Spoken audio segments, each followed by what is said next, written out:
तो आइए आज फिर से जॉब के बारे में मैं बता रहा हूँ। तो आप यहाँ पे देख सकते हैं NTPC railway NTPC 10+2 level notification 2024। Age limit जो है 1/5/2025 को 18 साल पूरना चाहिए और मिनिमम यानी मैक्सिमम एज जो है 33 साल होना चाहिए। तो इससे पहले मैं आप यहाँ देख सकते हैं आप इम्पोर्टेंट डेट्स।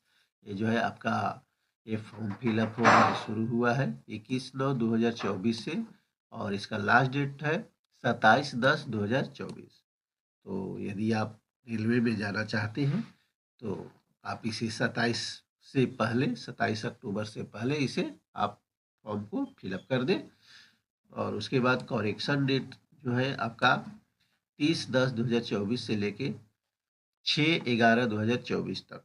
तो आप कोशिश कीजिएगा कि फॉर्म को सही से भरिएगा ताकि करेक्शन करने का ज़रूरत ना पड़े। इसमें करेक्शन कीजिएगा तो एक्स्ट्रा आपका 500 रुपया लगेगा।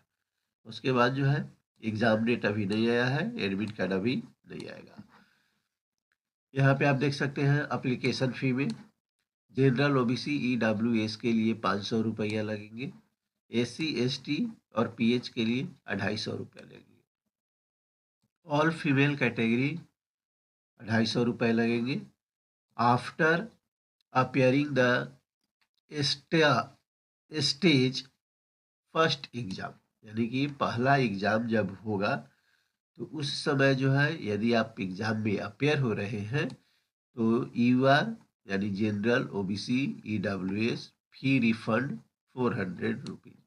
यानी कि पहला एग्जाम में यदि आप शामिल हो रहे हैं, फॉर्म फिलअप कर दिए और एग्जाम में आप अपेयर हो गए तो आपका जो है 400 रुपया आपके अकाउंट में वापस आ जाएगा। एसटी एससी और पीएच और फीमेल का जो है 250 रुपया वापस आ जाएगा। यानी कि जो 250 रुपया आप दिए वो आपके अकाउंट में वापस आ जाएगा यदि आप एग्जाम में अपेयर हो रहे हैं तो। अगर एग्जाम में अपेयर नहीं होइएगा, एग्जाम में नहीं बैठिएगा तो आपका पैसा जो जितना आप दे रहे हैं 250 और 500 ये आपका डूब जाएगा। तो इसलिए कोशिश कीजिएगा कि आप इसका एग्जाम कम से कम छोड़िएगा मत। चलिए आगे चलते हैं। यहाँ पे मैंने बता दिया कि आपका एज जो होना चाहिए 1/1/2025 को मिनिमम एज आपका 18 साल होना चाहिए और मैक्सिमम एज आपका 33 साल होना चाहिए। इसके अलावा आप एसटी एससी ओबीसी हैं तो इसमें आपका छूट मिलेगा, जो सरकारी छूट मिलता है। उसके बाद आते हैं तो यहाँ पे देख सकते हैं RRB NTPC under graduate inter level requirement. यहाँ पे वेरियस पोस्ट है। यहाँ पे पोस्ट की संख्या जो है 34-45 पोस्ट है।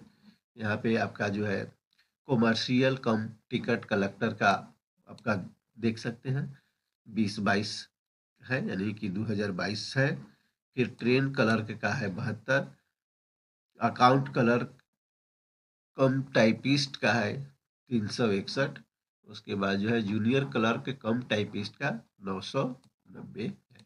तो इस तरह से है और इसका क्वालिफिकेशन भी आप देख सकते हैं 10+2 intermediate exam from any recognised board in India. यानी कि आप इंडिया के किसी भी कोने से या किसी भी बोर्ड से आप 10+2 किए हैं तो आप जो है इस फॉर्म को फिलअप कर सकते हैं।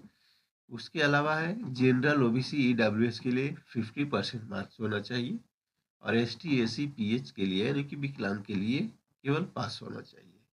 तो यदि आप जनरल ओबीसी ईडब्ल्यूएस है तो आपको इंटर में कम से कम 50% मार्क्स आएगा, तभी आप इस फॉर्म को फिलअप कीजिएगा।